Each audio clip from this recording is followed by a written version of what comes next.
Hello everyone, আবারও চলে এসেছি একটা নতুন ভ্লগ নিয়ে। আজকে ইউনিভার্সিটি ছুটি হয়ে যাচ্ছে, তাই কালকে বাড়ি চলে যাব। অনেক দিন হলো বাড়ি যাইনি, তাই বাড়ি যাব বলে মনের মধ্যে একটা আলাদা আনন্দ হচ্ছে। আর বিকেলে একটু চানাচুর মুড়ি খেয়ে পড়তে বসলাম। তারপর রাতে জিনিসপত্রগুলো গুছিয়ে নিব। সব কিছু তো আর নিয়ে যাব না, তাই কিছু কিছু জিনিস নিচ্ছি, যেমন বই খাতা, কয়েকটা জামা কাপড়, চার্জার, ইয়ারফোন, মানে এই সমস্ত জিনিসগুলো।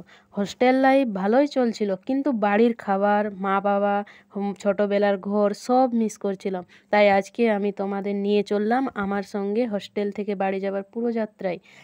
আর এদিকে কথা বলতে বলতে আমার ব্যাগ প্যাকিংও হয়ে গেল।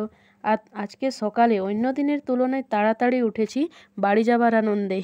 তাই আমি রেডি হয়ে গেলাম। আর এখানে বাস সব সময় অ্যাভেলেবেল, তাই 8টার বাসে উঠেছি।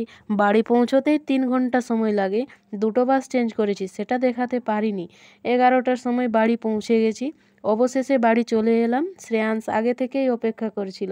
সেই আদরের অলিঙ্গনটা আর ঘরের গন্ধ সব যেন একসঙ্গে ফিরে এলো। আর তোমাদের সবাইকে জানাই কালী পুজোর শুভেচ্ছা।